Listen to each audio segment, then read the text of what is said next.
ఓం నమ శివాయ శ్రీమాత్రే నమః. మిత్రులకి శ్రేయోభిలాషులకి అలాగే నన్ను ఇంతగా ఆదరిస్తున్న యూట్యూబ్ ప్రేక్షకులందరికీ కూడా పేరు పేరు ధన్యవాదాలు. మిత్రులరా, మీ అందరికీ కూడా ఆ పరాదేవత ఎల్లవేళలా మీతో ఉండి మీ మనోవాంఛ నెరవేర్చాలని మనస్ఫూర్తిగా కోరుకుంటున్నాను. ఈరోజు మనం ఒక అద్భుతమైన ఉపాయాన్ని తెలుసుకుందాం. మన పూర్వీకులు, మన పెద్దలు, మన సనాతన ధర్మంలో కొన్ని వస్తువులు, కొన్ని పదార్థాలు, ఆహార పదార్థాలు కానీ వస్తువులు కానీ తెలియక కానీ తెలిసి కానీ కొన్ని దానం చేయకూడదు, అలాగే ఫ్రీగా కూడా ఇవ్వకూడదు. అలాంటి వస్తువులు ఏంటి? మన ఇంట్లో మనం చేసే చిన్న చిన్న తప్పుల వల్ల మనం ఎదుర్కొనే సమస్యలు ఎలా ఉంటాయి, ఎటువంటి సమస్యలు వస్తాయి, దానివల్ల జరిగే ఇబ్బందులు ఏంటో ఈరోజు తెలుసుకుందాం. ఇప్పుడు నేను చెప్పబోయే వస్తువులు కొన్ని, అంటే ఒక 5 పదార్థాలు అనుకోండి. తెలిసి కానీ తెలియక కానీ అప్పుగా కానీ దానంగా కానీ ఇవ్వవద్దు. ఒకవేళ చేయటం వల్ల కలిగే నష్టాలు ఎలా ఉంటాయో కూడా చెప్తాను. శాస్త్రం ఏం చెప్తుందంటే, ఆ వస్తువులు ఇవ్వటం వల్ల, దానం చేయటం వల్ల లక్ష్మి ఇంటి నుండి వెళ్ళిపోతుంది. అంటే లక్ష్మి వెళ్ళిపోవడం అంటే ఏంటంటే, మీకు ధన రాబడి సంబంధించిన విషయాల్లో మీకు అనుకోకుండా ఎదురు దెబ్బలు తగులుతాయి. చిత్రంగా అనిపించవచ్చు, కానీ నేను ఈ వీడియో చెప్పిన తర్వాత ఈ వీడియో మీరు చూస్తూ ఉన్నప్పుడు మీకు మీ నానమ్మలు, అమ్మమ్మలు, మీ పూర్వులు ఎవరైతే ఉన్నారో వారు చెప్పే మాటలు ఖచ్చితంగా మీకు అర్థమవుతాయి. మనం ఎవరైనా సరే జీవితంలో ఎదగాలనుకుంటాం. ఆర్థికంగా, సామాజికంగా మనం ఉన్నతమైన స్థానాల్లోకి రావాలి అనుకుంటాం. విద్యాపరంగా కూడా, అంటే అన్ని రకాలుగా ఒక ఉన్నతమైన స్థానంలోకి రావాలనుకుంటాం. మన జీవనంలో కొన్ని అలవాట్లు మనని ఒక ఉన్నతమైన స్థానానికి తీసుకువెళ్ళడానికి మెట్లుగా ఏర్పడతాయి. మన పూర్వీకులు వారి యొక్క అలవాట్ల ద్వారా, వారు కొన్ని సందర్భాల్లో వారు చేసిన పనుల వల్ల ఆ కుటుంబం ఆర్థికంగా, సామాజికంగా నిలదొక్కునేవారు. అవేంటో మీ ముందు ఉన్న పదార్థాలు పాయింట్ టు పాయింట్ వివరిస్తాను. స్కిప్ చేయకుండా చూడండి. మీకు ఇది అద్భుతంగా మీ జీవితంలో ఉపయోగపడుతుంది. ఎన్ని చేసినా మనకి ఒక్కొక్కసారి కలిసి రావడం లేదన్నప్పుడు కొన్ని స్వతప్పిదాలు అంటాం. అంటే మనంతటకు మనంగా కొన్ని తెలియక చేసే తప్పులు, వాటి వల్ల కూడా మనకి కలిసి రాదు. అలాగే మీకు ఈ వీడియో నచ్చినట్లయితే లైక్ చేయండి, నా ఛానల్ సబ్స్క్రైబ్ చేసుకోండి, గంట సింబల్ని యాక్టివేట్ చేసుకోండి, 10 మంది మిత్రులకి షేర్ చేయండి. అనేక రకాలైన సమస్యల మీద వీడియోలు చేయడం జరిగింది. నా వీడియోస్లోకి వెళ్ళండి, మీరు ఆచరించగలిగేదాన్ని ప్రయత్నం చేయండి. అర్థం కాకపోతే 1-2 సార్లు చూడండి. అప్పటికీ అర్థం కాకపోతే ఆ పరిహారం చేయటం మానేయండి, వేరే పరిహారాన్ని ప్రయత్నం చేయండి. కొంతమంది చేస్తూ ఉంటారు, సగం చేస్తారు, వదిలేస్తారు. విధి విధానాన్ని ఎప్పుడూ కూడా తూచా తప్పకుండా పాటించినప్పుడు మాత్రమే ఈ తాంత్రిక ఉపాయాలు పనిచేస్తాయి. అలా కాకుండా సబ్స్టిట్యూట్గా ఆలోచిస్తే ఏమీ పనిచేయవు. ఇప్పుడు మీకు ఈ పదార్థాలేంటి, మీకు అనుభవపూర్వకంగా ఎలా ఉంటుందో తెలియజేస్తాను. జాగ్రత్తగా వినండి, స్కిప్ చేయొద్దు. దానం ఇవ్వడం అనేది మనకి సహజంగా పురాతన కాలం నుండి వస్తున్న అలవాటు. దానం చేయటం వల్ల అనేక గ్రహబాధలు, అలాగే శాపాలు, పాపాల నుంచి కూడా విముక్తి కలుగుతుందని మనం వింటూ ఉంటాం. శాస్త్రాల్లో కూడా అదే ఉంది. తెలిసి కానీ తెలియక కానీ కొన్ని వస్తువులు దానం చేయడం వల్ల మంచికి బదులు అనేక ఆటంకాలు ఎదుర్కోవాల్సిన పరిస్థితి ఏర్పడుతుంది. ఇప్పుడు మనం జ్యోతిష్ శాస్త్రంలో కొన్ని పదార్థాలు అప్పుగా ఇవ్వకూడదు, దానంగా ఇవ్వకూడదని చెప్పబడడం జరిగింది. ఏ పదార్థాలు మీకు ఇప్పుడు చూపిస్తాను. అలాగే కొన్ని మీకు అలవాటుగా కూడా తెలుస్తాయి, మీ పెద్దల మాటలు గుర్తొస్తాయి. ఇప్పుడు మనం సహజంగా గ్రామీణ ప్రాంతాల్లో కానీ ఎక్కడైనా సింగిల్గా రూముల్లో, అంటే సిటీల్లో కూడా కొంతమంది ఇంటి పక్కన వారు నిల్వ పచ్చళ్ళు అడుగుతూ ఉంటారు. కొంచెం పచ్చడి ఉంటే ఇవ్వండి, మళ్ళీ మేము తర్వాత తెచ్చుకున్న తర్వాత మీకు ఇస్తాము అనేవాళ్ళు ఉంటారు. ఇది ఎక్కువగా గ్రామీణ ప్రాంతాల్లో చూస్తూ ఉంటాం. సాయంత్రం, పొద్దునపూట ఏదో సమయంలో సందర్భంగా సడన్గా అడుగుతూ ఉంటారు. శాస్త్రం ఏం చెప్తుందంటే, అంటే మనకు తెలిసిన వాళ్ళకి, పక్కింటి వాళ్ళకి, ఫ్రెండ్స్కి కూడా ఇస్తూ ఉంటాం పచ్చళ్ళు, నిలవ పచ్చళ్ళు, పట్టుకున్న పచ్చళ్ళు. కొంతమందికి పచ్చడి పట్టుకున్న తర్వాత త్వరగా అయిపోద్ది, కొంతమందికి పచ్చడి పట్టిన తర్వాత త్వరగా పాడైపోతూ ఉంటుంది. ఎందుకు జరుగుతుందని ఎప్పుడు ఇబ్బంది పడుతూ ఉంటారు. ఎవరో ఒకరి దగ్గరికి వెళ్ళి పచ్చడి పట్టించుకుంటూ ఉంటారు. అసలు ఏంటంటే దీంట్లో ఉన్న రహస్యం చెప్తాను. ఎవరైనా సరే నిల్వ పచ్చడి పచ్చడి అనుకోండి, మీకు చూపిస్తున్నాను. ఇది పచ్చడి. ఈ పచ్చడి పాయింట్ ఆఫ్ వ్యూలో మనం తెలిసి కానీ తెలియక కానీ, అంటే ఏమి మామూలుగా ఇవ్వటం వల్ల, అంటే మనం డబ్బులు తీసుకోకుండా ఇస్తుంటాం. దానం చేసామనుకోండి, ఫ్రీగా ఇచ్చామనుకోండి, ఇవ్వటం వల్ల ఏమవుతుందంటే మన ఇంట్లో మన పచ్చడి సంవత్సరం 2 సంవత్సరాలు నిల్వ ఉంటాయి. ఎక్కువ రోజులు నిల్వ ఉండే పచ్చళ్ళు కూడా ఉంటాయి. ఈ పచ్చళ్ళలో మనం వాడే పదార్థాలు, దాన్ని మనం ఎక్కువ రోజులు నిల్వ ఉంచుకొని మనం వాడుకుంటూ ఉంటాం. కొంతమంది పచ్చడి పాయింట్ ఆఫ్ వ్యూలో అసలు కొన్ని ప్రాంతాల్లో అయితే ఎవరు పడితే వారు చేపట్టడానికి ఉండదు. ఎవరో కుటుంబంలో ఒకళ్ళు మాత్రమే నిల్వ పచ్చడి తీస్తూ ఉంటారు. అది మళ్ళీ చెప్తే పెద్ద స్టోరీ అవుతుంది. ఇప్పుడు దీంట్లో ఏంటంటే నిల్వ పచ్చడిని ఎవరికైనా ఫ్రెండ్స్కి కానీ, పక్కన వాళ్ళకి కానీ, స్నేహితులకు కానీ, అంటే ఇంకా ఇస్తూ ఉన్నప్పుడు ₹1, ₹2, పావలాను 10 పైసలు తీసుకొని మాత్రమే ఇవ్వాలి. దానంగా మాత్రం, ఫ్రీగా మాత్రం ఇవ్వకూడదు. ఇది శాస్త్రంలో ఉన్న విషయం.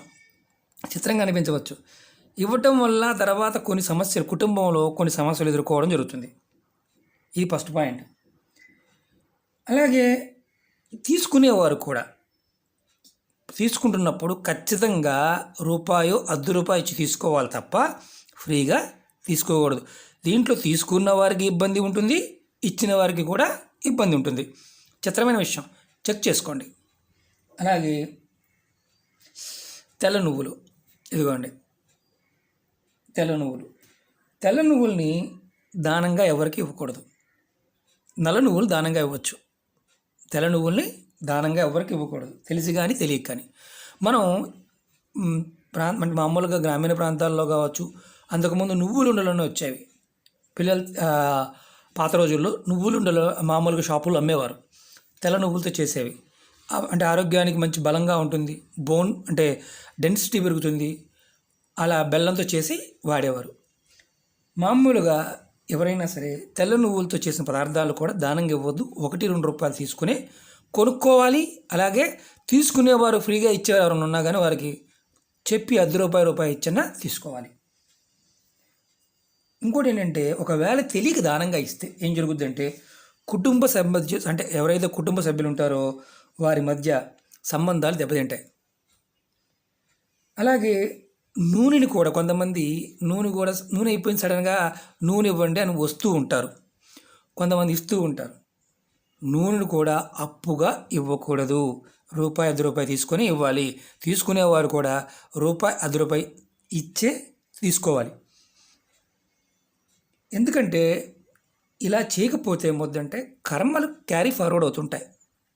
పూర్వపు కర్మలు వాళ్ళవి వీళ్ళకి, వీళ్ళవి వాళ్ళకి. మంచిగా ఉన్నవారికి చెడ్డ అవుతుంది, చెడుగా ఉన్నవారికి చెడ్డ అవుతుంది. ఎందుకంటే అది ఇంకా ప్రభావవంతంగా ఎక్కువ ప్రభావం చూపిస్తుంది. మామూలుగా మనం నల్ల నువ్వులు దానంగా ఇస్తూ ఉంటాం. నల్ల నువ్వులు దానం ఇవ్వవచ్చు. నల్ల నువ్వులు దానంగా ఇవ్వడం వల్ల మనం ఎదుర్కొంటున్న సమస్యల నుంచి మనం బయటపడతాం.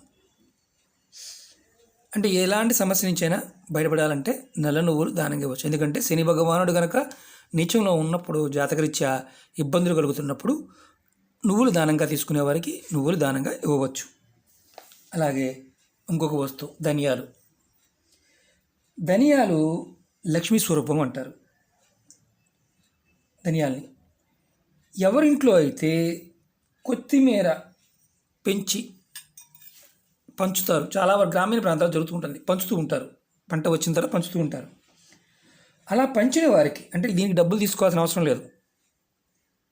ధనియాలు మాత్రం ఎవరికి కూడా అప్పుగా ఇవ్వకూడదు. కానీ కొత్తిమీర, అదే ధనియాలని మొక్కలుగా వేసి కొత్తిమీరగా మీరు ఎవరికైనా సరే అంటే పెంచి ఇవ్వడం వల్ల మీకు మంచి జరుగుతుంది శాస్త్రం చెప్తుంది.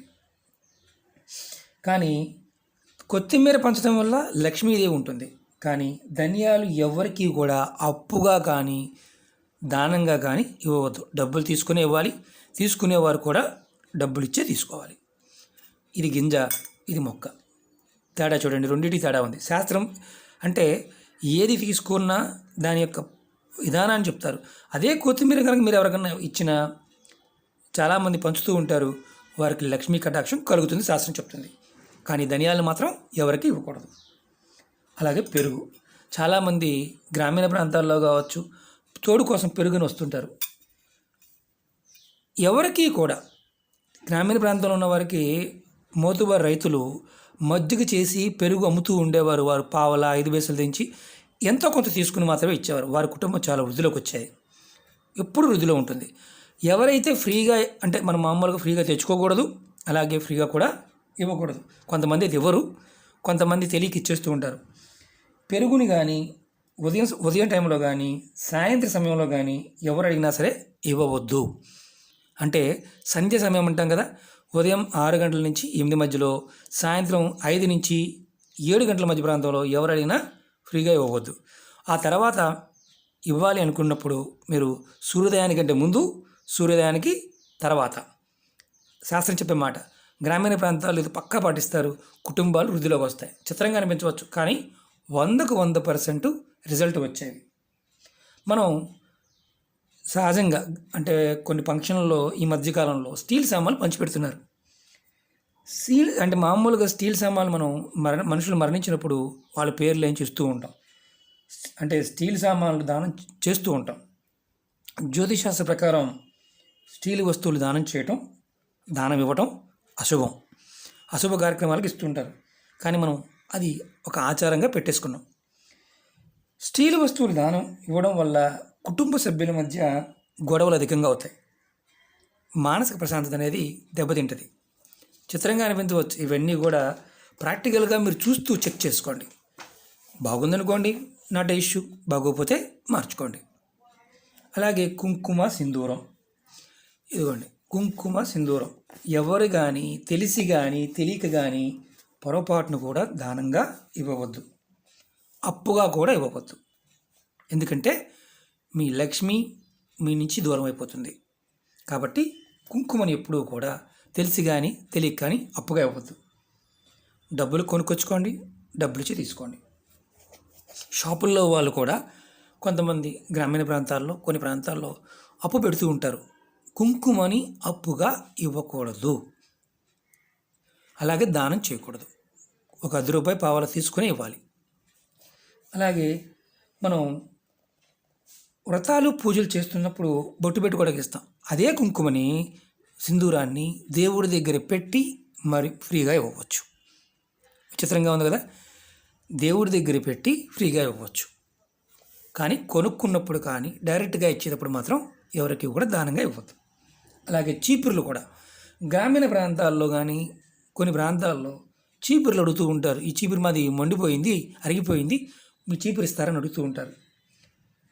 ఇలాంటివి కూడా మీరు అంటే ఫ్రీగా ఇవ్వకూడదు, అలాగే చీపురు దానంగా ఇవ్వకూడదు. గుడికి మాత్రమే చీపురు దానంగా ఇవ్వాలి. అలాగే పక్కింటి వారికో ఎదురింటి వారికో ఫ్రెండ్స్కి పొరపాటున చీపురు ఇవాళ నా చీపురు వాడుకో, రేపు నీ చీపురు నాకు ఇవ్వు అని దానంగా తీసుకోకూడదు.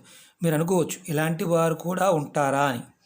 సమాజంలో అందరూ ఉంటారు. చిత్రంగా అనిపించవచ్చు. కొన్ని కలిసి రాకపోవడానికి బలమైన కారణాలు మన పెద్దలు మన రోజు రెగ్యులర్గా వాడే వస్తువుల్లోనే ఇంత శక్తి దాగి ఉందని చెప్తూ ఉంటారు. ఇలాంటివి ఏదన్నా మీరు చేస్తూ ఉంటే మార్చుకోవడానికి ప్రయత్నం చేయండి. ఖచ్చితంగా మీకు అద్భుతమైన మార్పులు వస్తాయి. అలాగే మీకు లక్ష్మీ కటాక్షం కూడా కలుగుతుంది. ఈ వీడియో నచ్చినట్టు లైక్ చేయండి, నా ఛానల్ సబ్స్క్రైబ్ చేసుకోండి, గంట సింబల్ యాక్టివేట్ చేసుకోండి, 10 మంది మిత్రులకి షేర్ చేయండి మీకు నచ్చితేనే. ఓం నమః శివాయ, శ్రీమాత్రే నమః.